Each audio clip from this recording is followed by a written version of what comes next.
redirecting its crude axe away from the woman's head. His counter was a lightning-fast thrust to its throat. It dissolved into mist. The shield-wielding woman, a dark-skinned warrior with intricate tribal tattoos, stared at him, wide-eyed. You saved us." Her voice was breathless, a mixture of shock and awe. Her companion, the red-haired archer, now free from the pinned rock, looked at him with an intense gaze, her eyes shining with admiration. "That was incredible." Cael merely nodded, his expression unreadable, already moving towards the burly man. He knelt briefly, assessing the injury. He could use Martyr's halo, but the pain would be immense, and he was already recovering from a major Crimson Rebirth. "Not yet. Focus on clearing." He turned, glancing deeper into the chamber. More dungeon lizards were emerging from the walls. He gave the two women a brief, decisive look. "Fall back. I'll handle these." He was already moving before they could reply. His sword sang, a blur of polished iron and swift strikes, each imbued with the cursed precision of blade bond. He was a phantom of motion, weaving between the leaping lizards, his body enduring the nicks and scrapes that only served to sharpen his resolve and his blade. He moved through the monsters like a storm, a silent, deadly force. The women watched, mesmerized, as Cael systematically cut down the creatures, his stoic face betraying no emotion, only relentless efficiency. He fought for nearly 15 minutes, a whirlwind of strikes and evasions, his body pushing past its natural limits. He took more hits, small cuts and bruises that activated blade bond again and again, each injury making his movements crisper, his blade feel more alive. He ended the last dungeon lizard with a powerful overhead slash that cleaved it through its thick hide. He stood amidst the fading mists, chest heaving, his body aching from the constant strain, but his mind sharp, focused. He turned back to the grateful adventurers, who were now helping their injured companion to his feet. The dark-skinned warrior approached him, her expression a mix of awe and curiosity.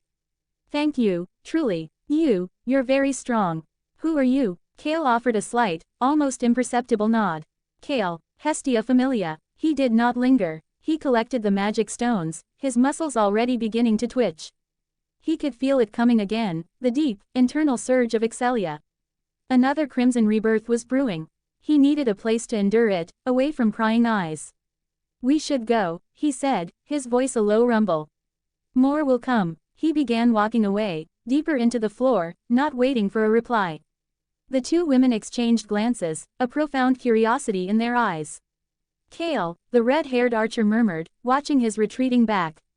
"He's something else." Cael found a small, narrow alcove, tucked away from the main path. He stepped inside just as the familiar, agonizing internal fire began to erupt. Crimson Rebirth activated. He dropped, his body seizing up, a low groan escaping his clenched teeth. The transformation was relentless, tearing through his entire being. His vision swam, every fiber of his being screamed in protest. This was the price, the painful, unending price of his growth.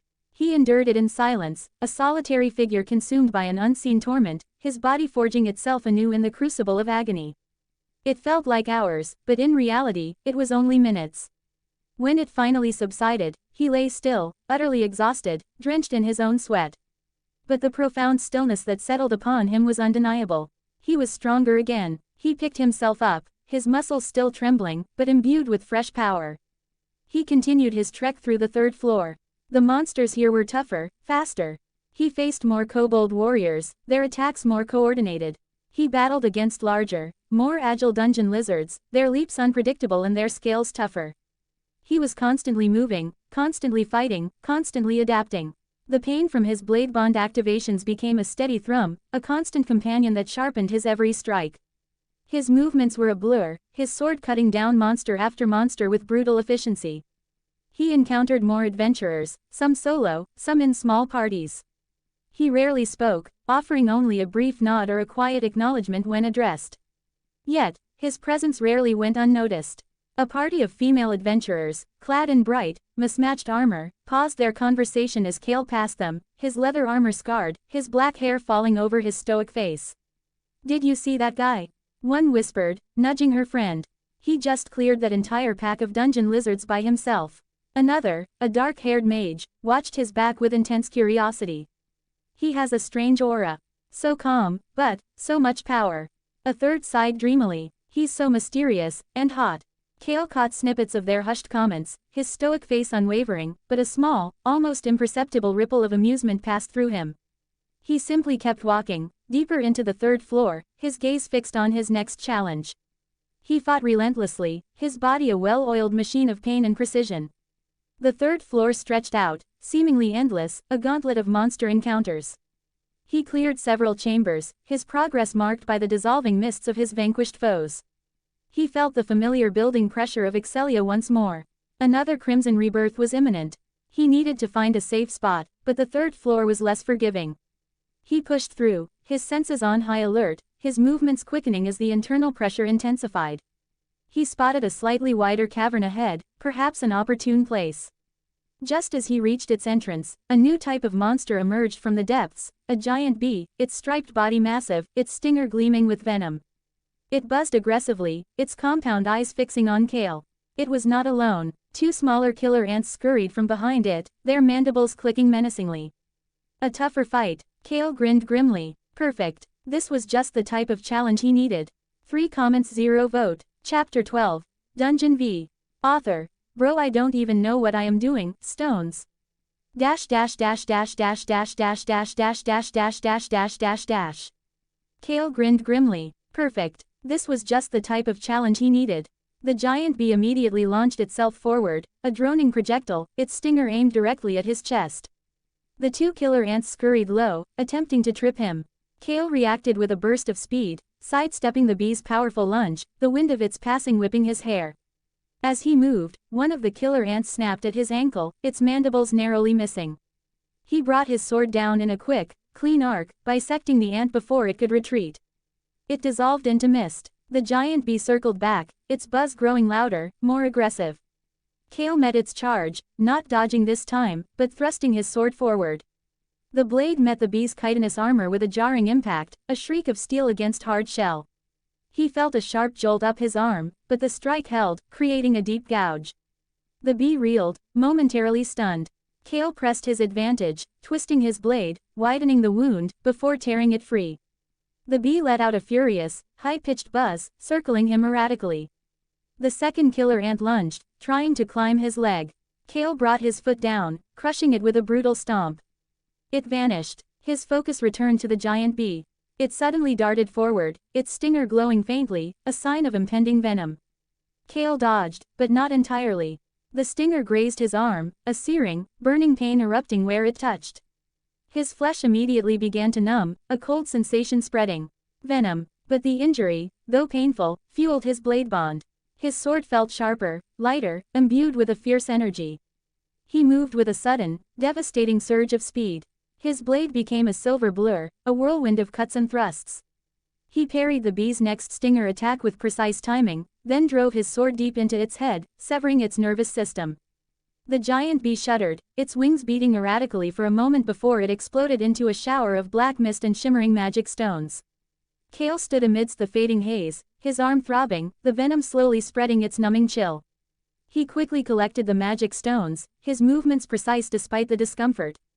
The numbness in his arm deepened, a cold, heavy feeling that was beginning to impede his grip. He knew he could not sustain this for long. He needed to rest, but more importantly, he needed to heal. However, the use of Martyr's halo would result in immense pain, and he preferred to keep himself hidden while recovering from a major Crimson Rebirth. He clenched his jaw, enduring the spread of the poison. It was not enough to incapacitate him, but it was a constant, irritating burden. He pressed deeper into the third floor, his senses on high alert. The passages here were becoming more erratic, less like carved tunnels and more like natural caves, with stalagmites and stalactites creating eerie, shadowed forms. The monsters were more varied. He fought a small group of worms, their slimy bodies surprisingly agile, their bites leaving festering wounds. He dispatched them quickly, his blade bond making short work of their segmented bodies. The constant small skirmishes, though not as intense as the giant bee, were steadily accumulating Excelia. He felt the familiar internal tremor, the precursor to another painful transformation. He rounded a corner and came face to face with a larger party of adventurers, about 5 of them, heavily armored and moving with practiced coordination. Their leader, a grizzled warrior with a scarred face, eyed Cael's solo presence with a mix of respect and caution. One of the party members, a healer with kind eyes, noticed Cael's arm. Are you all right? That looks like bee venom. She started to approach, pulling out a small vial. Cael shook his head. I'm fine. He appreciated the gesture, but he preferred to handle his own troubles. Besides, he knew a potion would not fully help with what was coming. He moved past them, giving a brief, polite nod. He heard their whispers as he went. He refused a healing potion. Must be a rookie trying to act tough. But then the scarred leader spoke, his voice low. No, he's not just tough. There's something different about him. I felt it when he passed. Like a predator. Another member, a female mage with a sharp gaze, added, his eyes, they're too calm for someone fighting alone on this floor. Like he's seen worse. Cael heard their observations, a faint amusement stirring within him. He did not mind their scrutiny, it was part of this new world. He found a secluded cave, a small offshoot from the main path, where the light of the crystals barely reached. He stepped inside just as the agonizing surge of Excelia overwhelmed him. Crimson Rebirth activated. The pain was immediate and absolute, sharper than any blade, hotter than any fire. He dropped to his knees, his body writhing uncontrollably. This time, it felt like his very muscles were being ripped from his bones and rewoven, strand by agonizing strand. A guttural groan escaped his lips despite his best efforts to suppress it. Sweat streamed down his face, his vision blurred into a kaleidoscope of agony. The venom in his arm, though still present, was overshadowed by the sheer, overwhelming torment of his growth. He curled into a fetal position, gritting his teeth, enduring the forced metamorphosis. Every cell in his body screamed, reshaping, reforming. The agony stretched, pushing him to the absolute brink of consciousness. Then, just as suddenly, it receded. Cael lay there, utterly spent, his chest heaving, his muscles trembling violently. The silence that followed was a welcome balm. He slowly uncurled, pushing himself up. His body felt heavy, bruised, but undeniably more powerful. His muscles felt denser, his movements smoother, his reflexes sharper. The venom in his arm, while still there, felt less impactful, as if his body's internal systems had also been enhanced, making him more resistant. He clenched his fist, a profound sense of raw strength thrumming beneath his skin. This was the curse. This was the blessing. He had grown again. Another one down, he rasped, his voice hoarse, a bitter smile touching his lips. He wiped the sweat from his brow, feeling the subtle changes in his physique. 3 comments 0 vote. Chapter 13. Return. Author. Fkin Hell in it mate. I am on crack. Dash dash dash dash dash dash dash dash dash dash dash dash dash dash. He continued his journey, moving through the winding paths of the 3rd floor. The previous Crimson Rebirth had made him stronger, and his movements were more fluid, his attacks more devastating. He encountered more varied monsters. Needle hornets, buzzing pests that could deliver painful stings, and larger kobold sentinels, more aggressive and cunning versions of their kin, often appearing in small, organized groups. He cut them down with practiced ease, his sword a deadly extension of his will. The blade bond skill was constantly active now, the slight injuries he sustained from minor monster attacks continually sharpening his precision and speed. The slight, dull ache he felt when uninjured was a distant memory, replaced by the constant, low-level hum of his sword, eager for action. He came upon another group of adventurers, a party of 3 comprised of 2 men and 1 woman. The woman, a skilled spear wielder with long, braided blonde hair, was expertly fending off a charging high kobold, a stronger, faster variant of kobold, while her companions tried to flank it. Cael watched for a moment, observing her fluid, defensive movements. She was good, but the monster was relentless. Without a word, Cael moved, a blur of motion. He circled behind the high kobold with impossible speed, driving his sword into its exposed back with a powerful thrust. The monster roared once, then dissolved into mist. The spear-wielding woman turned, her eyes wide with surprise and awe. Her companions stared at Cael, their mouths slightly agape. You killed it so fast," one of the men stammered. Cael merely gave a curt nod. "Be careful," he advised, his voice low, his eyes scanning the surrounding area. "More will come." He began to move past them, gathering the magic stone. The woman's eyes followed him, a thoughtful, impressed look on her face. "He's fast," she murmured to her comrades. "And his sword, it moved like lightning." One of her male companions grumbled, "Lucky strike, maybe." But she shook her head. "No, that was skill, pure skill." And he barely even broke a sweat. She watched his retreating back, a faint interest sparking in her eyes.